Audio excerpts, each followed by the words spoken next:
Доброе утро, дорогие телезрители. Телеканал Якутия-24 и НВК Саха вновь приветствует вас в начале дня наступившего. Наступил-то у нас 5 февраля, уже день недели среда. И это прекрасно. Вы смотрите «Утро Якутии», самое утреннее, самое семейное, самое теплая, уютная, с чашечкой кофе в руке или чая горячего, программа, которая настраивает вас на самый прекрасный, продуктивный день с хорошим, конечно же, настроением. И, как всегда, мы приготовили много всего интересного, что в ближайший почти что час вам покажем. В том числе поговорим с нашими гостями в студии. Сегодня темы будут разнообразные, начиная об управлении, скажем так, общедомовым имуществом, да, о заботе об этом общедомовом имуществе, а также про историю улиц города Якутска будем разговаривать. Так что оставайтесь с нами и как минимум что-то новое сегодня узнаете. А если что-то новое узнать прямо с утра, то день уже прошел не зря. Ну а по традиции, конечно же, расскажем о погоде в начале.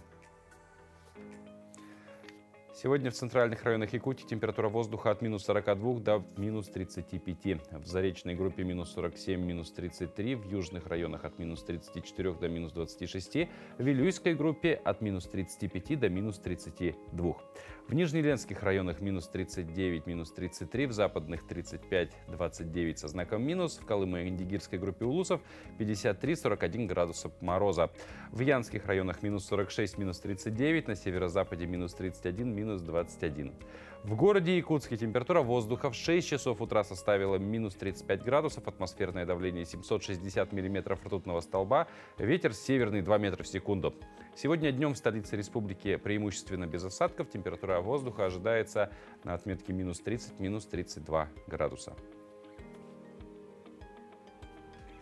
Ну а пока вы можете подготовить свою спортивную форму, ведь через несколько минут мы проведем с вами утреннюю зарядку. А пока вы к ней готовитесь, наши коллеги из информационной службы расскажут о последних новостях.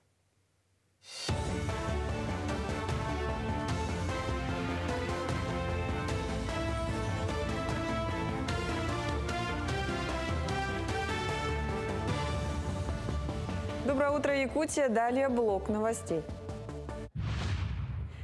ЦФУ и Центр военно-спортивной подготовки «Воин» подписали соглашение о сотрудничестве. Теперь студенты университета смогут пройти интенсивную подготовку по военно-прикладным дисциплинам под руководством опытных инструкторов.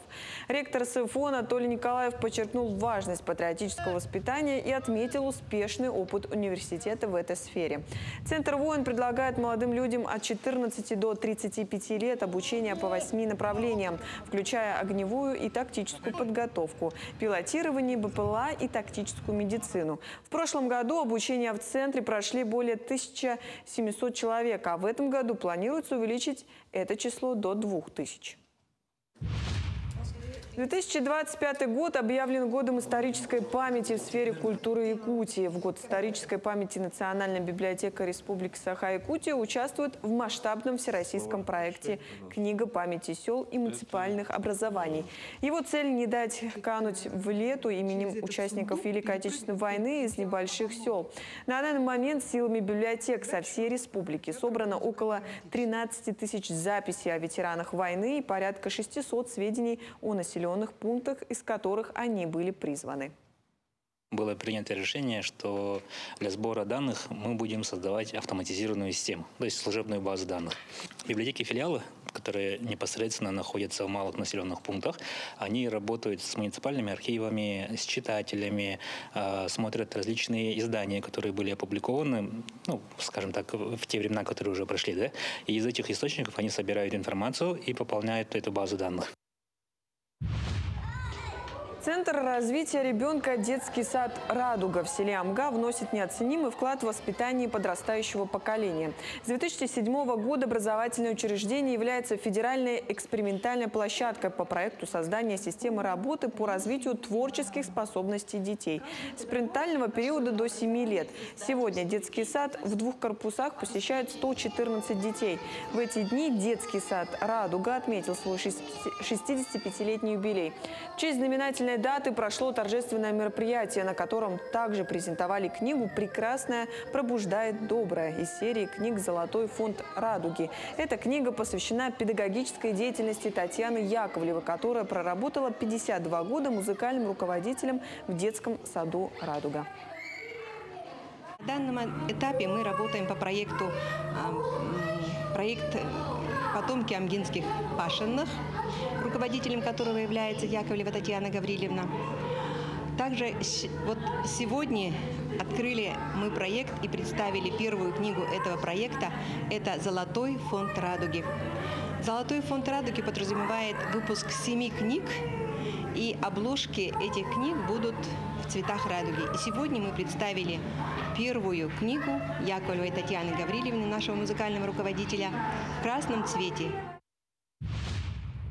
Душ и фены появились во многих российских поездах дальнего следования. А в некоторых туристических составах есть услуги по стирке и глажке.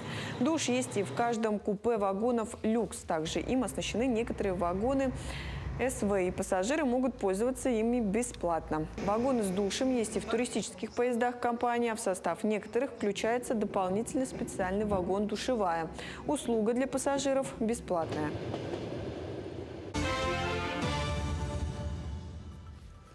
Спасибо нашим коллегам. Надеюсь, что вы успели облачиться в одежду для физических упражнений, ведь сейчас будем приступать к их выполнению. К слову, всего 10-15 минут физической активности по утрам способны значительно повысить вашу продуктивность и улучшить настроение.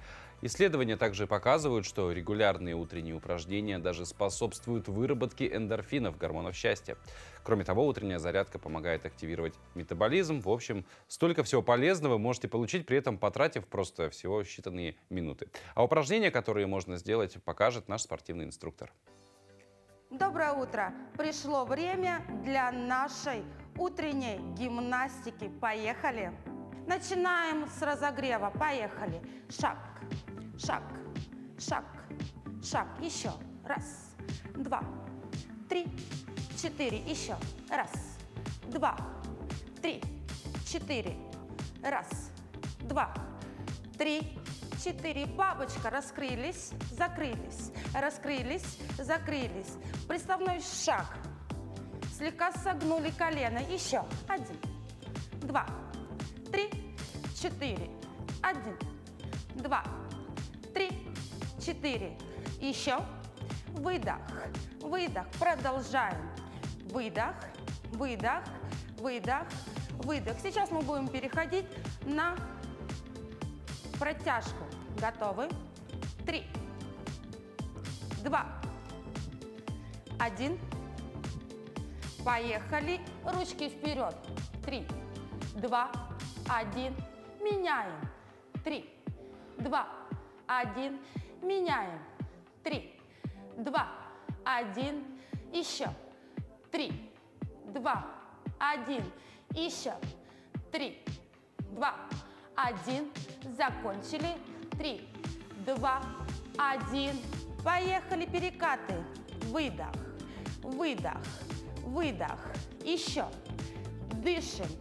Тянем ручки вверх, плечо прожимаем вниз. Выдох, выдох, выдох. Продолжаем.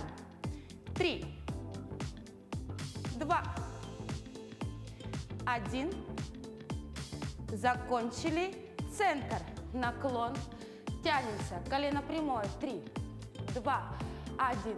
Поворот. 3, 2, 1. Центр. 3, 2, 1. Поворот. 3, 2, 1. Центр. Еще.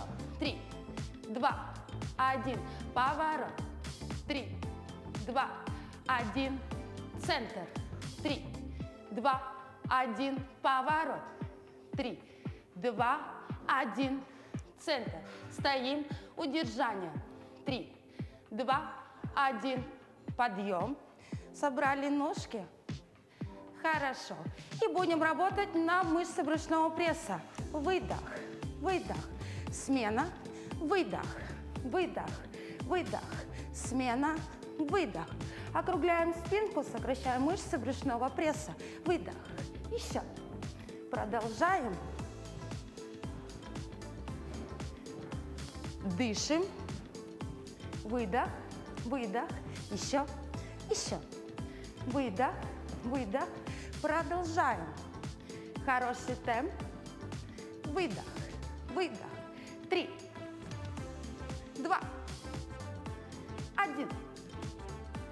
Крайний. Ножки широко. Вдох и выдох. Поехали. Вдох. И выдох. Еще. Вдох. И выдох. Завершаем. Вдох. Выдох. Мы всем желаем отличного дня и хорошего настроения. До новых встреч. Надеемся, что полученный заряд бодрости настроит вас на совершение великих дел сегодня, тем более, что сегодня великий день. Вы спросите, в чем же он велик-то? А все просто. Ежегодно 5 февраля отмечается Великий день. Вот неофициальный такой праздник, который так и называется. Этот день призван вдохновить нас на великие дела и свершения. Считается, что он идеально подходит для постановки целей и стремления к их достижению. Великий день напоминает, что у каждого есть потенциал и важно верить в себя и свои силы. А в дополнение к Великому дню 5 февраля отмечают также День разукрашивания планов на будущее. В этот день рекомендуется собрать листочки с желаниями, устремлениями и планами по саморазвитию, оформить все в четкую стратегию. Горизонт планирования при этом не важен, это может быть год, 5 лет или неделя. Ну а затем нужно выбрать цвета для приоритетных целей и тех, до которых предстоит пройти долгий путь. Весь план этот разукрасить яркими цветами, а после украсить мотивационными картинками и вырезками. Ну, чем-то напоминает, да, карту желаний, но какая-то более такая стратегическая. А о других памятных событиях сегодняшнего дня узнаем далее.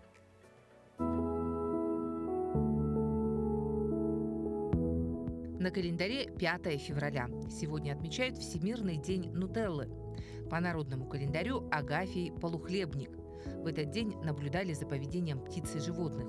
Если утром кричит синица, это к сильному морозу.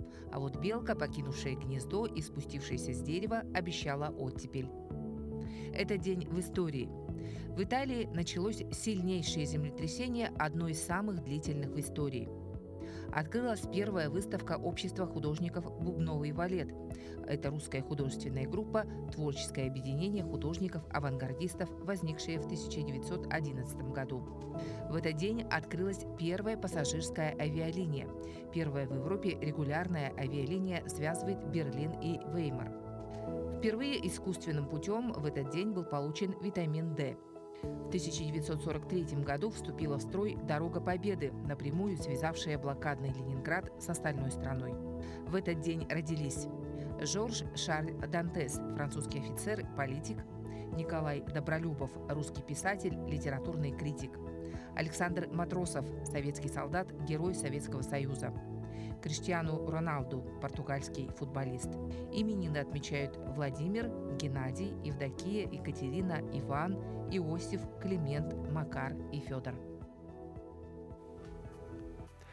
Еще раз напомним, что сегодняшний день с своими неофициальными праздниками благоволит нам строить планы и воплощать их в жизнь. Возможно, вы давно хотели решить какие-то вопросы, например, связанные с общедомовым хозяйством. Почему бы не вспомнить об этом сегодня? Тем более, что с развитием цифровых технологий собственникам квартир стало намного проще контролировать ситуацию в доме. Благодаря мобильному приложению госуслуги «Дом». Там можно быстро решить проблему и получить нужную информацию от отправки заявок в управляющую организацию до контроля за состоянием дома и планированием работ. Подробнее об этом нам сегодня расскажет руководитель управления государственного строительного и жилищного надзора республики Павел Аргунов. Павел, доброе утро. Доброе утро. Можно было сказать, да, Павел, доброе утро. Доброе утро, Павел. Да. Ну, собственно, да, год назад появилось вот новое мобильное приложение «Госуслуги дома». Можно ли как-то подвести промежуточные итоги вот за год? Много ли пользователей, активно ли пользуются якутяне этим приложением? Да, наши люди, жители нашей республики, довольно падки на вот такие новые технологии. И вот сегодня, подведя итоги года, можно сказать, что более 50 тысяч человек уже установили такое приложение «Госуслуги Дом». Данное приложение является, можно сказать, единым окном, в который можно заглянуть, не выходя из своей квартиры, не вставая с своего дивана. Можно, как вот вы сказали, подать заявку в управляющую компанию, так и подать показания переборов учета, оплатить расходы по содержанию своей квартиры, по содержанию общедомового имущества и другие функции. А вот вы сказали 50 тысяч, да, уже пользователей. есть. Да. И можно ли как-то срез по районам Якутии, то есть только в Якутске это 50 тысяч или по всей республике, где больше, более активно пользуются? Ну, как всегда, наш город Якутск, естественно, впереди всех городов и населенных пунктов. Он самый населенный, в да, принципе. да. И чем больше охватывается интернет, то есть сейчас вот оптоволоконная связь же охватывает все больше и больше населенных пунктов, и, соответственно, охват, то есть люди подключаются к нашей вот системе госуслуги Дом. В разрезе сейчас я прямо не могу сказать, но, естественно, город Якутск, сегодня да. это не только город Якутск, скажем так, это можно да. так вот утверждать. Про функционал вы кратко сказали, можно чуть подробнее. Да, мы можем отправлять заявки в управляющую компанию через это приложение, то есть любого характера, связанные с деятельностью управляющей компании, то есть там в подъезде батарея протекла, доводчики на дверях замерзли. Оплачивать услуги можно. Оплата имеется в виду исключительно содержание дома, то есть оплата в управляющую организацию, к примеру, или там включена оплата вообще за все коммунальные услуги? За все коммунальные услуги можно оплатить, в том числе, если есть у вас прямые договора с ресурсоснабжающими организациями, то, соответственно, можно там оплатить и напрямую ресурсоснабжающим организациям. В отличие от приложений банков нет никаких процентов за оплату, то есть никакой комиссии там нету. И также можно проголосовать, то есть провести общее собрание собственников многоквартирного дома в данном приложении. И что касается заявок, то у управляющей компании, в ресурсоснабжающей организации, то я бы хотел подчеркнуть, что при этом автоматически все фиксируется, естественно.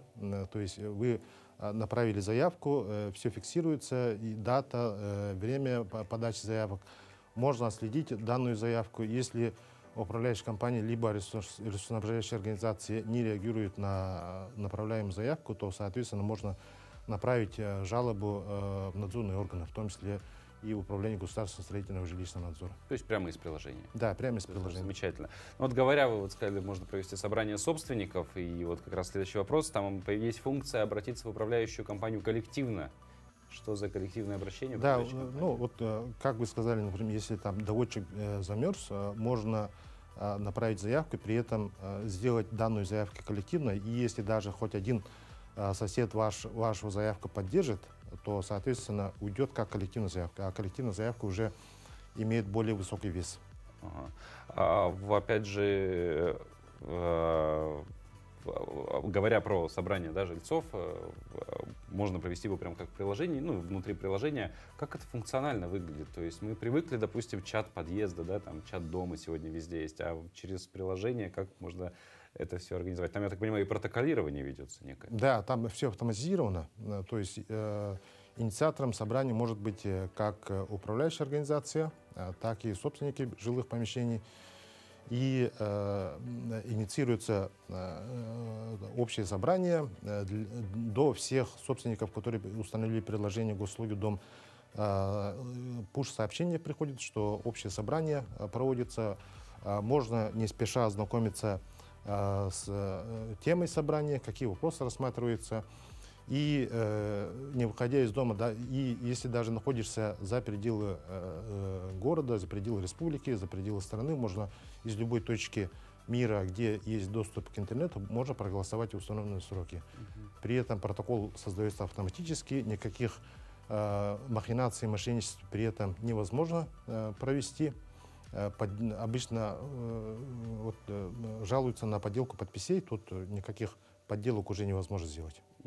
Говоря про голосование, если человек не умеет пользоваться приложением, мы все понимаем, у нас есть старшее поколение, которое с новыми технологиями не так дружелюбно у них получается отношения выстраивать. Тем не менее, если полностью перевести это голосование собственников по какой-то теме, потому что разные ситуации бывают, оно будет полностью проходить на базе приложения, а человек не умеет пользоваться им. Как в такой ситуации? Пока что есть вариант такой, что можно добрать подписи обычным способом, то есть инициируется общее собрание в электронном виде, собираются подписи в электронном виде, но, например, не хватает для кворума, и можно дособрать в обычном виде путем голосования на бумаге. То есть это как гибридный вариант. Да, гибридный вариант уже есть. Ага. Ну и раз мы говорим про собрание собственников, да, про общедомовое собрание, проще говоря, завершая беседу для, может быть, небольшой ликбез, а в каких случаях вообще необходимо общедомовое собрание, по каким вопросам обычно оно собирается, для чего? Общее собрание собственников – это основной механизм принятия решений по практически всем вопросам по многоквартирному дому, начиная от выбора управляющей компании, утверждения тарифов, вопросов перехода на прямые договора с ресурсоснабжающими организациями. И можно даже решить вопрос сдачи общедомовой собственности. Например, какое-то помещение есть в доме, вот это помещение можно сдать и получить доход от этой деятельности. Ага, случаев очень много, да, когда можно воспользоваться этим механизмом. Ну, Павел, спасибо большое за беседу. Зрители, берите на заметку. Если вы живете в многоквартирном доме, приложение очень полезное, удобное, потому что часто не удается, опять же, собрание общедомовое, это часто очень трудный процесс, который иногда даже и собрать не получается. Госуслуги дом нам этот вопрос, конечно же, упрощают. Вам хорошего дня и успехов в работе. Спасибо. Ну вот, тем временем жители Хандыги только начинают окунаться в мир общедомовых забот своего нового жилья. В декабре там в рамках нацпроекта «Жилье и городская среда» и республиканской программы переселения из ветхого и аварийного жилья сдали в эксплуатацию 7 многоквартирных домов. Наши коллеги расскажут подробнее об этом. Столько новоселья в Хандыге, да еще в каменных домах. Такое происходит впервые в истории райцентра Тампонского улуса. В прошлом году по улицам Геолога Кудрявого и Лесная сданы 2 пятиэтажных дома. 194 семьи получили ключи от квартир. Новосел Ольга Широких не нарадуется своей новой однокомнатной квартире. После переезда в Хандыгу она долгое время арендовала жилье. В конце концов, устав от многочисленных переездов, Ольга Федоровна в кредит купила квартиру в деревянном доме, который позже попал в программу переселения граждан из ветхого и аварийного жилья. Свое жилье, например, на ипотеку я, наверное, уже бы никогда не купила. Быстрее так бы в старом доме, может быть, и жила. То, что вот заботиться о простых людях, вот эта новая программа, которая вошла людям, которые нет возможности купить дом. А вот здесь мы получили, да я даже и не мечтала, что могу получить бесплатную квартиру. Для меня еще до сих пор это шок. Общий объем заселенного фонда составил 30 600 квадратных метров. Расселенных 21 050 квадратных метров. В целом на сегодняшний день в новые квартиры заселены 521 семья. Компенсацию получили 237 семей. В этом заключительном году, в 2025 году, будет введено 2 многоквартирных дома. Это по улице Молодежная 54-квартирный дом и 90-квартирный дом по улице Магаданская. Ирина Симонова около 40 лет прожила в деревянном доме по улице Строда. Там родились дети, выросли внуки. Теперь они в гости приходят в новую однокомнатную квартиру Ирины Валерьевны. Очень долго там жили. Скажем так, дома такой планировки не лучшей. Очень тесные. Старые же дома. Строили же их еще в советское время. А здесь, это вообще шикарно. Дом каменный, светлый, красиво, просторно. Мы очень рады. Прямо очень рады. С начала реализации программы переселения граждан из ветхого и аварийного жилья в новые квартиры переехала 521 семья. Компенсацией воспользовались 237 семей. В этом году завершается второй этап программы, и ключи от собственных квартир получат свыше 140 семей. Мария Винокурова, Хандыга, Тампонский район. Порадуемся за жителей Хандыги. Надеемся, что в новые квартиры они первым делом, конечно же, запускали кошек, как велит примета. Да даже без примет домашние питомцы очень хорошо наполняют дом теплотой, любовью и, конечно же, уютом. Не всем животным повезло жить под крышей вместе с человеком, который заботится о нем. История пса Толстого из Якутска, ставшего популярным на просторах социальных сетей, продолжает набирать обороты и, возможно, близится к развязке. Пес обитал возле теплой остановки по улице Дзержинского. О том, где сейчас находится пушистая знаменитость, узнаем далее. Отдельная будка и полная миска еды. Вот уже 2 суток, как пес по кличке Толстый поселился в приюте фонда «Четыре лапки». Здесь вкусно кормят, выводят на прогулки. К нам он поступил в вполне себе удовлетворительном состоянии. Единственное, что видно, что он полненький. То есть это, я так понимаю, по большей части связано с тем, что его кормили, по большей части, какими-то сладкими сладостями. А так вполне себе удовлетворительно он играет, хорошо себя чувствует, гуляет.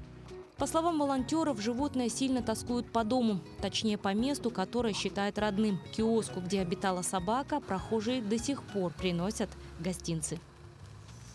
Про собачку могу сказать, что она была очень хорошая, она ни на кого не лаяла. Я тут покупал ей разные вкусняшки собаки, кормил ее, там ее лоток лежал.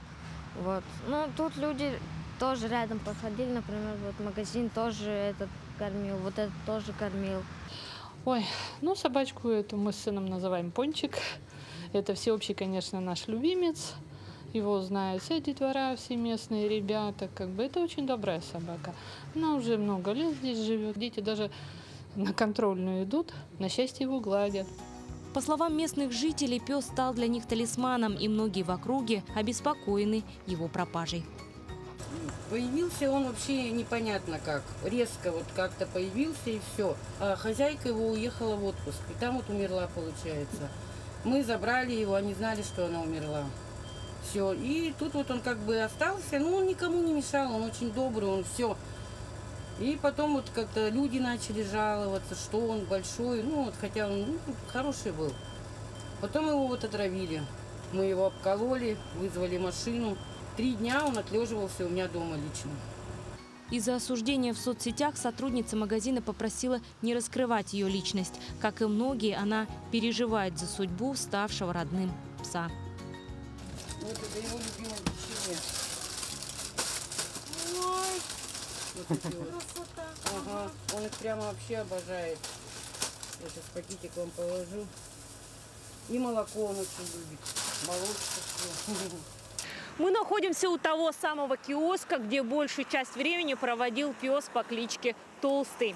Продавец киоска Елена передала ему целый пакет печенья с пометкой, что это его любимое.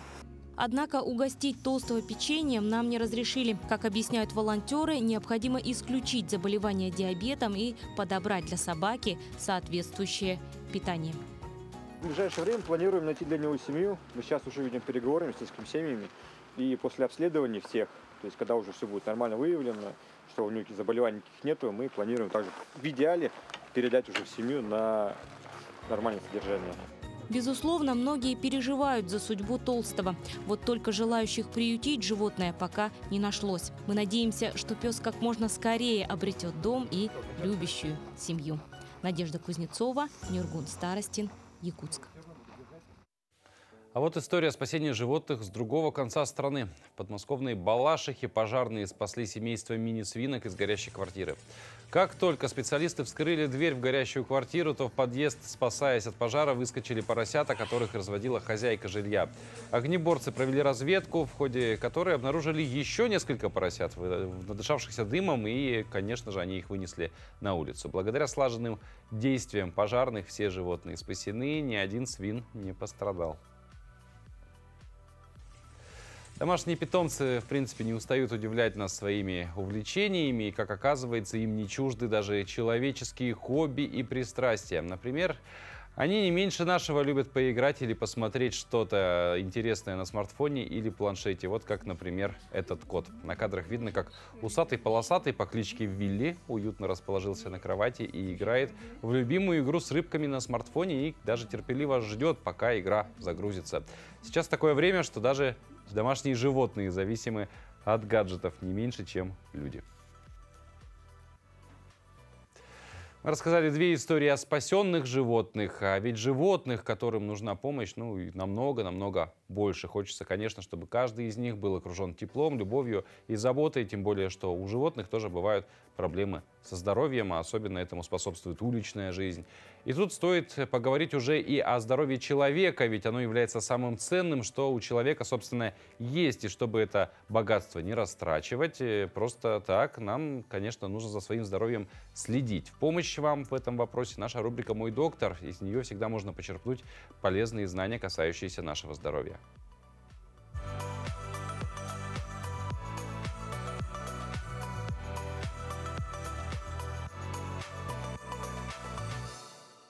Доброе утро! Зависимость – это серьезное заболевание, разрушающее человека и внешне, и изнутри. Страдает психическое здоровье, духовная сторона жизни, физическое состояние. Подобная проблема приносит много страданий зависимым от наркотиков и спиртного самому человеку, а также его родным и близким. Жизнь такого человека теряет всякий смысл и, собственно, сводится к одной цели – достать очередную дозу или алкоголь. Со временем организм настолько привыкает, что уже не может нормально работать без спиртного или наркотика. Как только человек впервые пытается избавиться от своей зависимости, он испытывает настоящие муки, толкающие его опять вернуться к алкоголю или наркотикам. Мне самому удалось бросить. Обычно это говорят те, кто прекратили употреблять наркотики на некоторое время. Зависимость – это болезнь, поэтому через некоторое время они опять вернутся к употреблению наркотических веществ.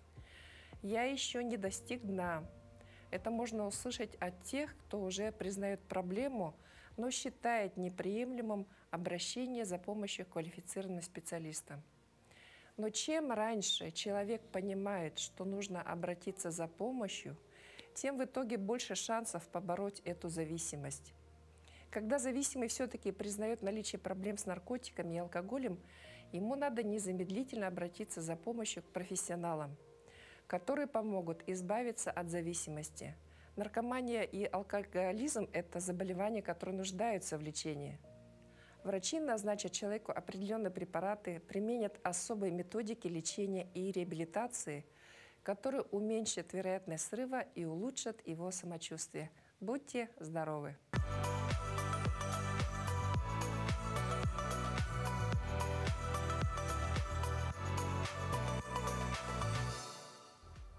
Ну, а бережное отношение к здоровью – это в первую очередь задача самого человека. За своим здоровьем следить должны мы сами. Медицина – это все-таки сфера, призванная помочь нам в решении этого вопроса, но не решать его.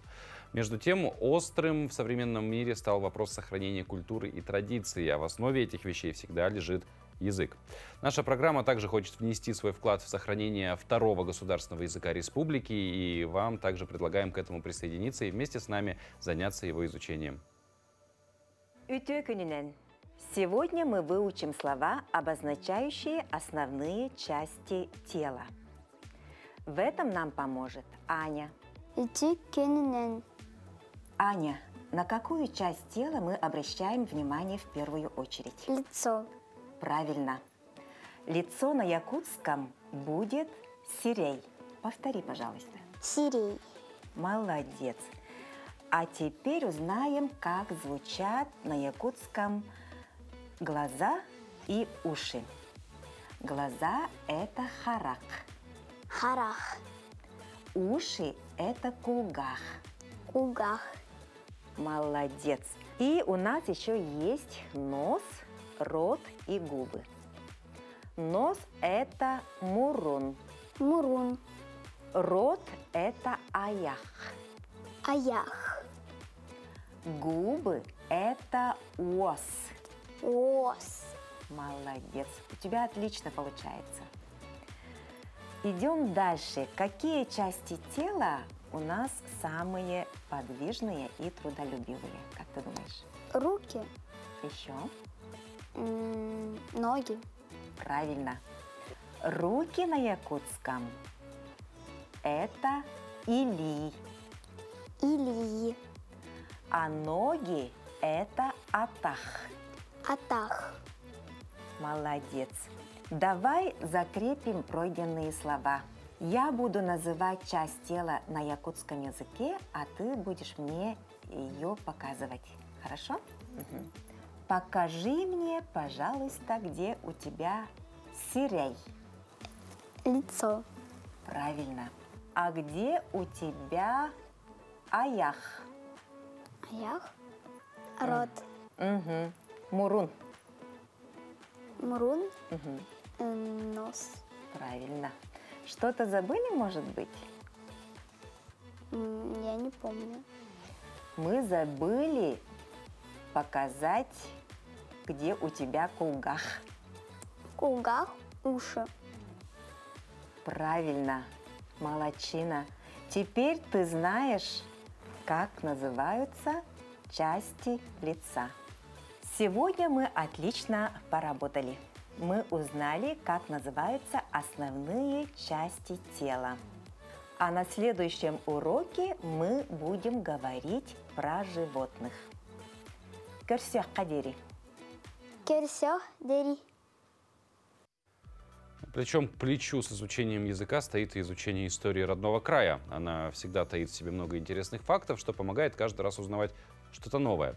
Вот, например, в Якутии с 23 по 27 годы объявлены пятилетием основоположника якутской литературы, просветителя и общественного деятеля Алексея Кулаковского. Наследие Алексея Кулаковского является непреложной ценностью и достоянием Якутии. Алексей Кулаковский был не только провидцем глубоких преобразований, но и творцом изменений, оказавших решающее влияние на дальнейшую судьбу нашей республики. Он был мыслителем, предвосхитившим идеи не только своего времени, но и будущего. О династии Кулаковских расскажет наша рубрика «История в кадрах».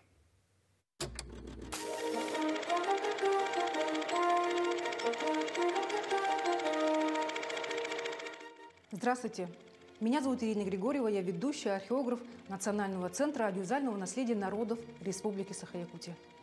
В цели популяризации фонда наш центр ежегодно проводит конкурс «Кинолетопись Якутии», участником которого может стать любой желающий, зафиксировавший общественно, научное, культурное или историческое значение.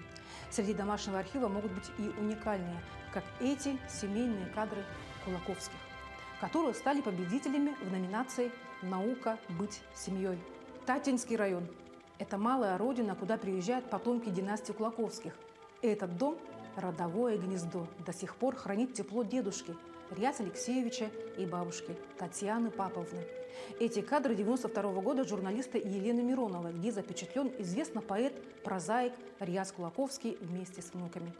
Риас Кулаковский – единственный сын Алексея Кулаковского, одного из основоположников якутской письменной литературы, философа и первого исследователя истории и культуры Якутии. Через 2 года республика будет отмечать 150-летие этого неординарного мыслителя, общественного и научного деятеля. Риас Алексеевич прожил сложную, но очень яркую жизнь. Работал учителем в сельских школах республики. Пережил сложное время забвения своего отца, когда фамилия Кулаковский порицалась как враг народа. Благодаря первому президенту Михаилу Николаеву начался полномасштабный процесс реабилитации и выхода из забвения имени Алексея Кулаковского. К литературе Риас Алексеевич пришел очень поздно, к 50 годам, ведь он всегда боялся за судьбу детей. Но творчество не знает границ и запретов. В своих рассказах он раскрыл современную действительность и картину жизни трудовых будней. Примечательна повесть «Верный друг», где автор увлекательно рассказывает об отношении человека к природе. А значительным произведением писателя является повесть «Агам Олого» из жизни отца, где в форме воспоминаний и документальных фактов выведен цельный образ отца Алексея Кулаковского. В нашем фонде хранятся видеодокументы 1979 года Восточной студии кинохроники, где Риас Кулаковский вместе с сыном Атосом на родных просторах. А здесь Риас Кулаковский в теплой душевной атмосфере уже с многочисленными внуками, которые для дедушки устроили праздничное выступление, благодарность за сказки. Как в зеркале отражается в истории семьи Кулаковских история Якутии. С момента этих съемок прошло 46 лет. Внуки выросли, и у них появились свои внуки. Древо жизни семьи Кулаковских растет. К 95-летию Риаса Кулаковского потомки династии собрались на торжественном ужине, где чествовали свою бабушку Татьяну Павловну, обещая продолжать и хранить главную ценность династии Кулаковских – любить свою семью, чтить традиции, а главное – всегда помнить историю своей родословной. Это была рубрика «История в кадрах». Изучайте историю вместе с нами. Это интересно. От глобальной темы истории региона можно перейти к более локальной теме. Это история родного города. Порой интересные факты о нем можно найти не только в музеях и на страницах библиотечных книг или архивных материалов, а просто на улице. Ведь многие улицы хранят в себе события давно минувших дней или как-то связанные с людьми, которые на историю Якутии очень сильно повлияли. Об одной из улиц поговорим далее. Добрый день, дорогие друзья! Сейчас мы находимся на улице имени известного революционера и ученого-академика Емельяна Михайловича Ярославского. Протяженность улицы около 2 километров. Она начинается от улицы Хабарова до улицы Колоковского. На ней располагается школа номер 2, Дом истории политической ссылки в Якутии, Якутский городской лицей, Якутский городской суд, школа номер 26 и филармония. До революции улица Ярославского называлась Полицейская, так как на углу нынешней улицы Октябрьской располагалось полицейское управление. До 40-х годов стала Советской и только в 1943 году приобрела название Ярославского, которое сохраняет по сей день. Во времена, когда улица называлась Полицейской, она начиналась с городского лога, шла параллельно Большой улицей и заканчивалась у стен Якутского Спасского монастыря. Она была наиболее застроена и находилась в центре. По некоторым данным, эта улица отличалась старинными постройками, резными карнизами и ставнями. Особым изыском отличались дома старого советника Попова, казака Жиркова. В своем доме он устроил бильярдную. Кстати, насчет бильярдной. Старожилы рассказывали, что эту бильярдную посещал участник полярной экспедиции Александр Колчак.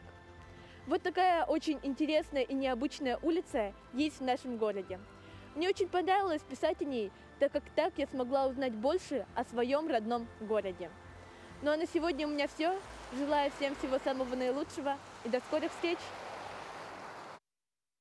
Здорово, все-таки утро начинается с чего-то познавательного. Сразу чувствуется, что день уже прошел не зря. Совсем скоро мы, кстати, продолжим говорить про улицы города Якутска. В частности, поговорим о такой теме, как разделение площади Ленина. Но это будет через несколько минут, поэтому не оставайтесь с нами. А прямо сейчас наши коллеги из информационной службы расскажут о последних новостях.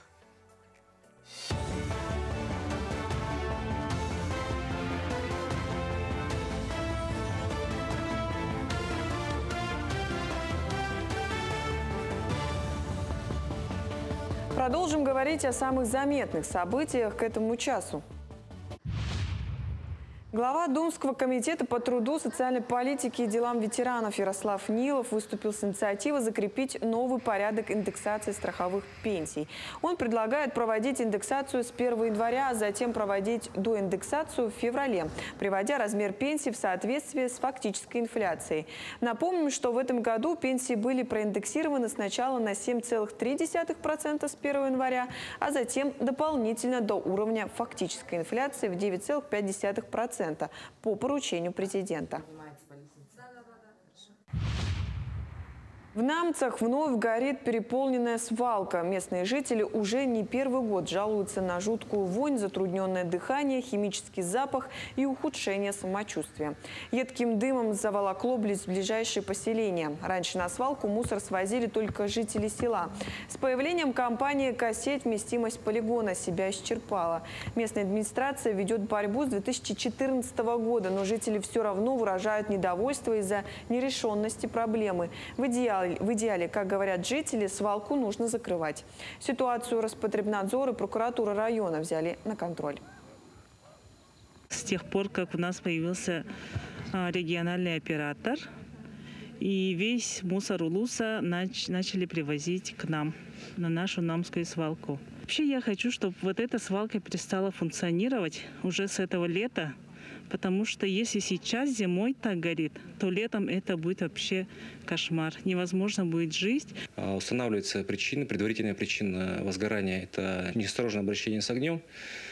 Прокуратурой района будет проводиться проверка в целях установления лиц, причастных к данному возгоранию, а также будет дана оценка полноте реализации своих полномочий органами местного самоуправления.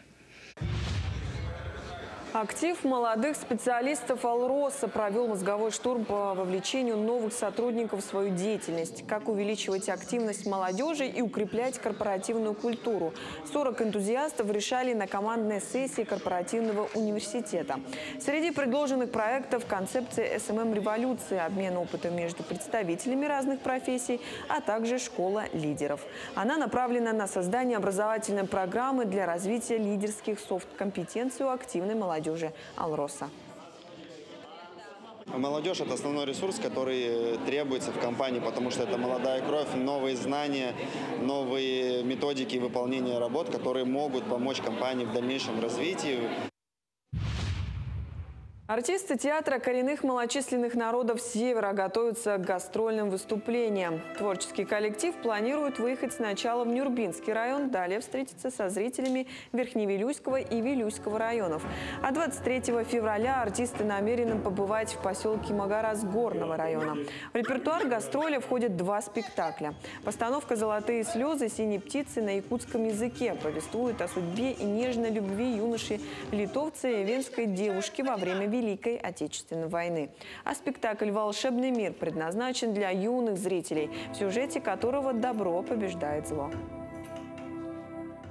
Спектакль о доброте, о том, что надо делать добро. Да? Главный герой Сергей Скрябин, он играет мальчика Сережу, и у него есть вот такой вот друг Лаки. Из-за своих плохих проступков он заходит в волшебный шкаф и попадает в волшебный мир, волшебный лес. И там уже он учится доброте, делать хорошие дела, хорошие поступки. К этому часу это вся информация. До встречи в эфире. Спасибо нашим коллегам. Ну а мы продолжим говорить об истории улицы Якутская. Вообще, с момента распада СССР в нашей стране периодически возникают дискуссии о переименовании названий некоторых уличных объектов, проспектов, площадей, улиц. Вот в Якутске на днях состоялись общественные слушания по вопросу разделения существующей площади на 2 части, на площадь Ленина и площадь Республики. Сегодня на эту тему побеседуем с кандидатом исторических наук, краеведом Пантелеймоном Петровым. Пантелеймон Пантелеймонович, доброе утро.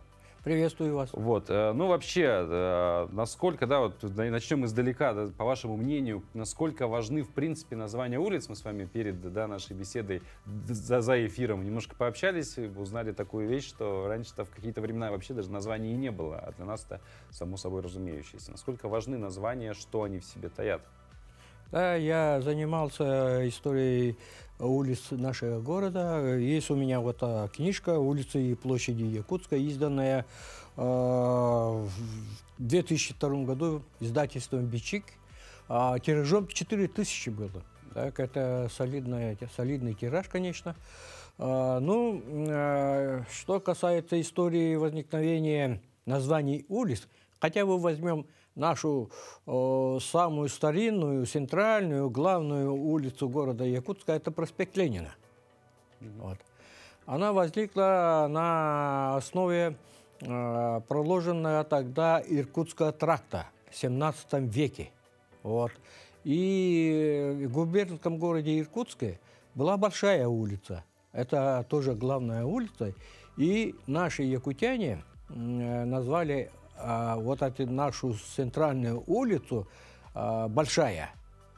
Улица Большая, так, это название продержалось до 1917 года. И на фоне эйфории падения царской власти и самодержавия Якутский комитет общественной безопасности принял решение переименовать Большую улицу на улицу Великой Февральской революции. Даже так? Да. Через 3 года пришли большевики и переименовали тоже на новое название улица Великой Октябрьской революции. В дальнейшем просторечии эта улица называлась Октябрьской. Затем последовало, видимо, и гласное, и негласное указание Центрального комитета партии во всех городах Советского Союза, населенных пунктах, основные улицы переименовать на улицы Ленина. Ну, тогда, понятное дело, никаких слушаний, собраний, там, поддержки по просьбе трудящихся не было. И таким образом улица, главная улица носит проспект Ленина. Столько перипетий на самом деле, и всего за один век 3 или 4 раза переименовали. Да, четвертое название носит вот это. И даже вот еще одна улица выдержала 5 переименований. Какая? Это улица имени Кулаковского. Раньше называлась Логовая, Астраханцевская, Ленина. Между прочим, эта улица называлась Лениным. Так. Потом улица Мира, 50 лет в ЛКСМ, и Кулаковская. Так что шестое название. Ну, на самом деле, так вот копнуть в историю названий наших улиц. А у нас есть какая-нибудь улица, которая старая достаточно, но ее ни разу не переименовывали? Существует такая? Так, сказать это очень трудно. Так, все центральные улицы, это и Кирова, Ярославская, Амосова, Орджоникидзе, все они переименованы. Все выдержали переименование. И, между прочим, вот Октябрьская раньше и называлась именем Троцкого. Вот. Затем на Ворошилова. И потом вот перенесли на Октябрьскую. Имя с главной улицы ушло, стало Октябрьская. Ну вот говоря про именно проспект Ленина, да, про часть проспекта Ленина, это площадь Ленина, который вот сегодня поднимается. Вопрос разделить на две части площадь Республики. Это этот обособленная часть, которая находится в окружении улиц Амосова, Кирова, Ярославского и Ленина, и, естественно, сама площадь Ленина, где непосредственно стоит памятник. Памятник Ленина. Да. Ага. Какова вообще история площади и вообще с чего начался процесс вот этого вот разделения ее на две части? Да, площадь имени Ленина сравнительно молодая. В 1957 году она возникла. На его месте было здание гостиного двора. Вот мы все знаем гостиный двор в Санкт-Петербурге. Точно такое же прямоугольное сооружение с колоннами. Вот. 44 лавки, то есть магазинов, включало это здание. В 1956 году пришло в ветхое состояние. Оно было построено еще в 1836 году. 100 с лишним лет простояло здание. Не было в советское время капитального ремонта, и вот снесли к 325-летию вхождения Якутии в состав России. Вот. И образовалась площадь. Установили памятник Ленина, там же посередине. Ну, естественно, площадь получила название имени Ленина. Затем в 1967 году, после строительства здания Якутского обкома, перенесли, то есть установили новый памятник, и получилась новая площадь. Вот. Это раньше была одна площадь, теперь вот две площади, разделенные проспектом Ленина. А на той части, вот на восточной стороне, уже не было памятника Ленина. То есть изначально он там находился? Да, там находился вот памятник Ленина. А там, ну, по привычке горожане и там и партия и так далее, это сами знаете, руководящая, направляющая сила советского общества, 6-я статья Конституции СССР, так, все, без этих, без всяких этих переговоров и так далее, разговоров, так, все говорили именем Ленина площадь. Ну, теперь это совершенно другая площадь, она обустроена, вид совершенно другой, архитектурный. Теперь надо будет, надо его снабдить символами республики. Это гимн, герб, флаг, вот, с текстом гимна можно. То есть, по идее, если бы памятник Ленину изначально стоял бы на том месте, где он стоит сейчас, возможно, бы там даже и второй половины полплощади Да, вот, было. и если бы там памятник стоял, этот Ленин, и разговора не было бы это переименовывать. А теперь уже там его и нет. Ну, в сознании людей все-таки это часть площади Ленина. Я тоже, как коренной якутянин, да, проживший всегда в городе, для меня как будто бы это одна часть архитектурная. Вот. Ну, в целом, конечно же, вопрос масштабный, интересный, о нем можно говорить, нам не хватает немножко эфирного, конечно, времени. В двух словах, ваше отношение вот к этой инициативе, какое буквально в двух словах? Да, я это поддерживаю. Между прочим, я еще 10 лет назад в газете «Кинг-Корот» внес предложение переименовать площадь Ленина на новое название «Республика». Вот. И предложение Илдархана Исеина Сергеевича опирается на общественное мнение. Это не хотел, как в кавычках, как многие ошибочно думают. Это предложение основано... Выверенное, взвешенное решение. Да. Пантелеймон Пантелеймонович, спасибо вам большое. Вам успехов в вашей работе, еще хорошего дня, конечно же. Ну а с вами, дорогие зрители, мы с вами прощаемся. Завтра вновь встретимся в этой студии. Ну а так как много вопросов на эту тему осталось, можете на наш телеграм-канал подписаться. Там мы немножко продолжим говорить с Пантелеймоном Пантелеймоновичем. До встречи.